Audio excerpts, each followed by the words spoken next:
Hello, hello, hello. Welcome to my YouTube channel, Daughters of Hadessah. Today, let's have a conversation about Abigail. I don't want to have a long, drawn out conversation about the story of Abigail straight from the Bible, so I'm just going to tell you the qualities of Abigail and hit a few points of what happened in the story. But you can read 1 Samuel chapter 25 and find out about Nabal, which is Abigail's husband, Abigail, King David, and all of his soldiers that he had with him. Now, I want to talk about Abigail because Abigail is a feminine, beautiful woman with understanding, intellect, wisdom, and she used these things to intercede and intercept what could have brought destruction to her husband and her household. Now, being feminine, we always talk about the core. You must be feminine at the core because what is in you will come out of you. You must be beautiful inside and outside. You must be able to radiate such a countenance and a beauty that is not just shown in what you wear, what you're wearing, and how you're wearing it, but also shows in it radiating out of you your gentleness, your kindness, the tenderness, the beauty, the softness of your words and things of that nature coming out of you, especially in a time of need, which Abigail, she reflects that, and this is why I chose her for the topic of today.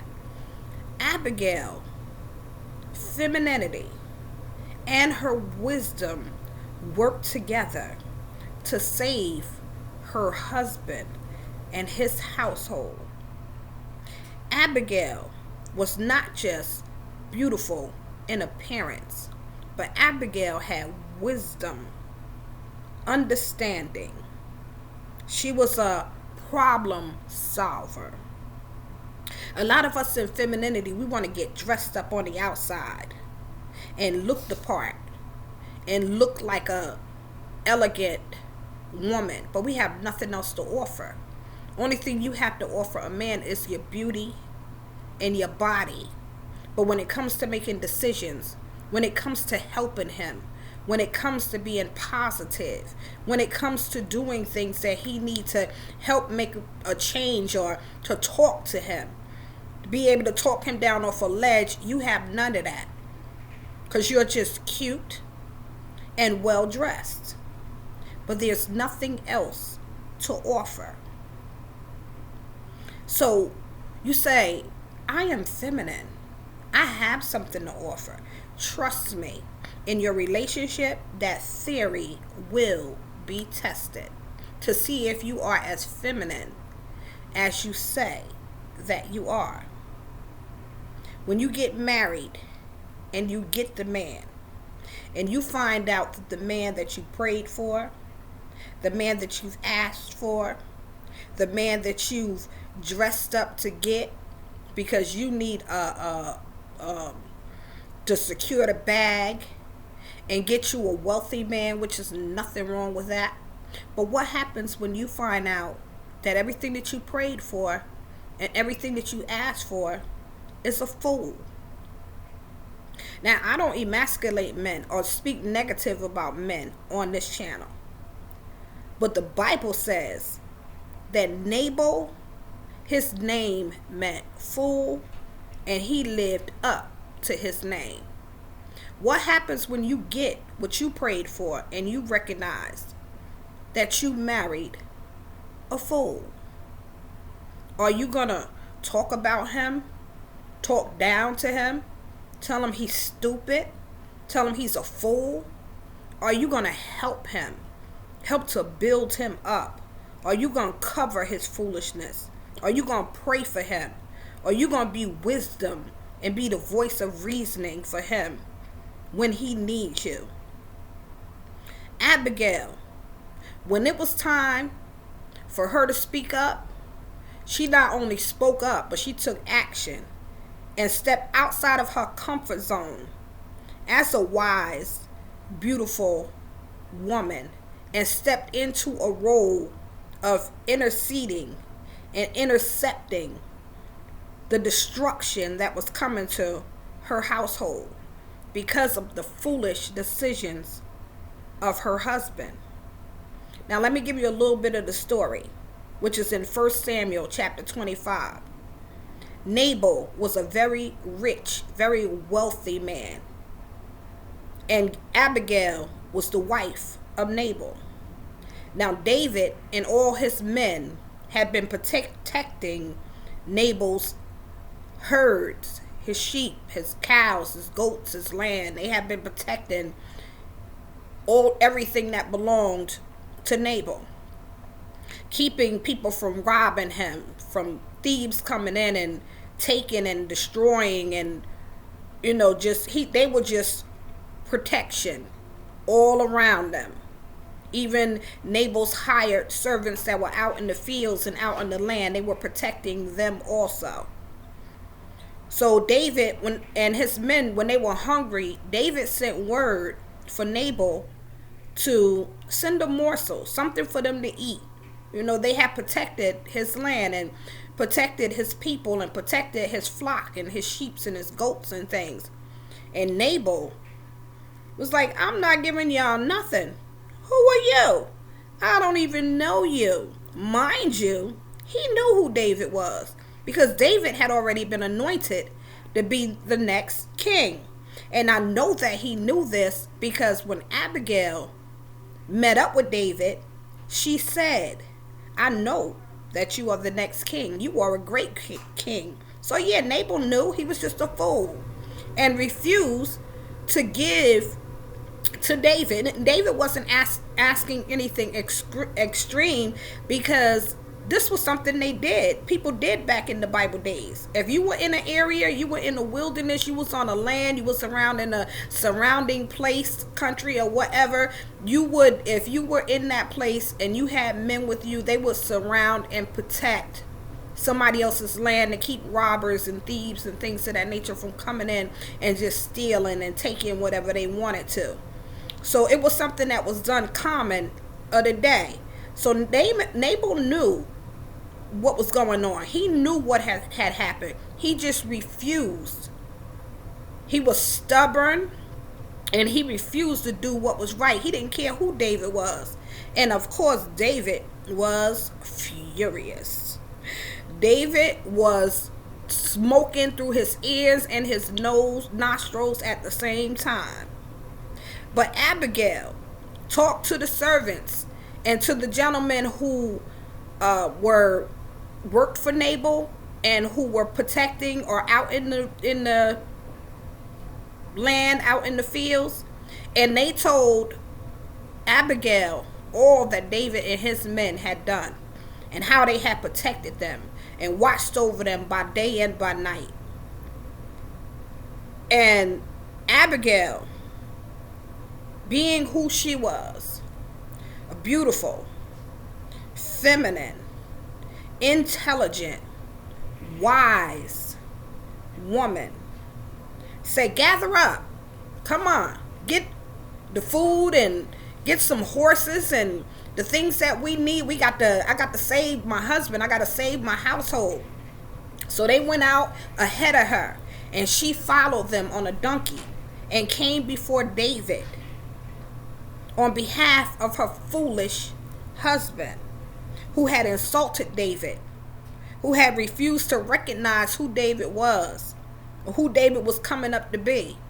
But it was Abigail and her beautiful countenance, in her femininity, in her sweet and tender and nurturing wisdom way, spoke up, stepped out of housewife and the role of housewife and stepped in to intercede and protect her household. It wasn't even culturally accepted for her to go before David and say anything. David could have ran over her and not even listened to her and say, you a woman, I don't have to listen to you. But it was something so beautiful, so radiant, so expensive, and a quality and an excellence about Abigail and the way that she spoke and represented herself, that David listened. And not only did he listen, he comprehended and understood and even agreed with what she was saying to him. He was in line to be the next king. She said, "Oh, king, you don't want to mess that up. You have not shed any blood. Don't shed any blood in the position of where you were going." She reminded him of who he was, of where he was going, and what he was about to do, and how it would bring destruction on his name.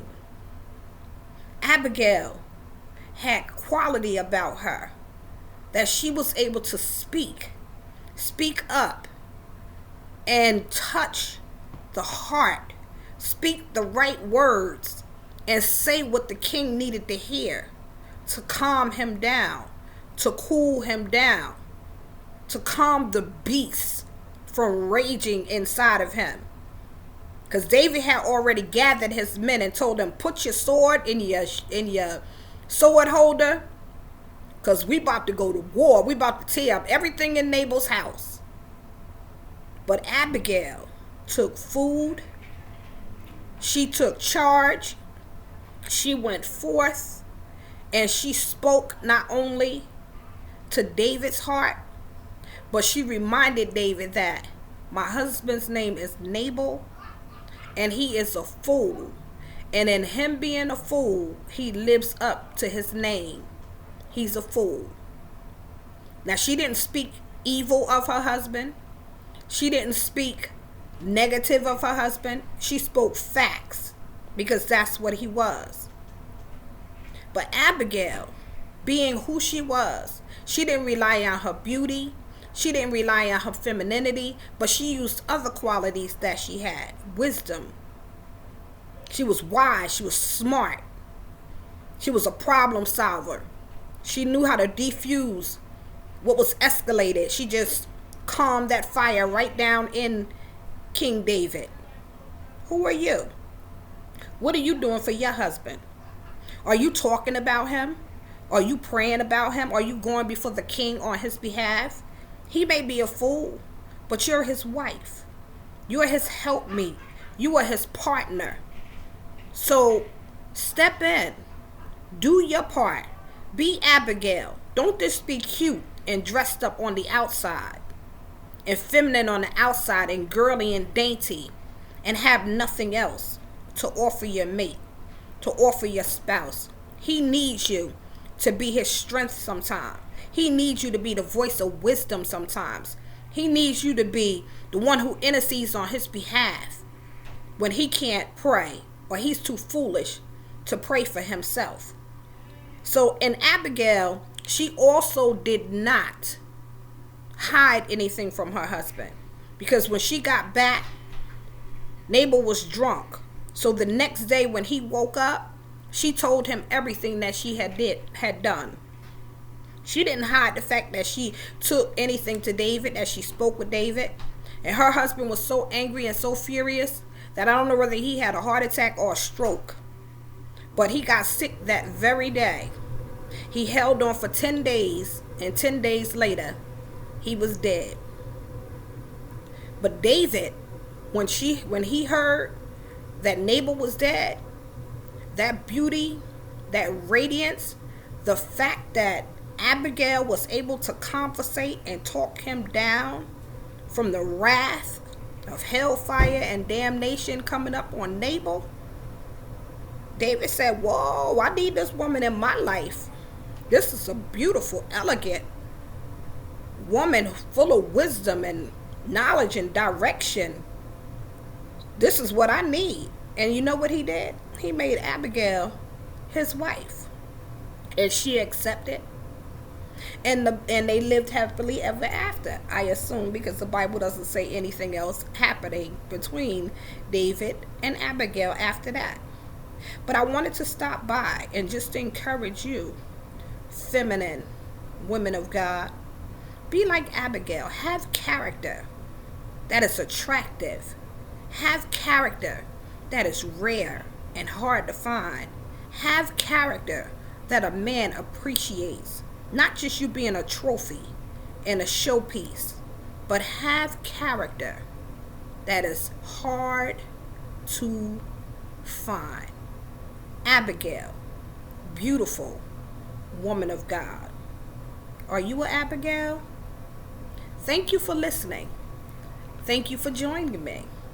And I pray that you will subscribe to my channel by hitting that little red subscribe button.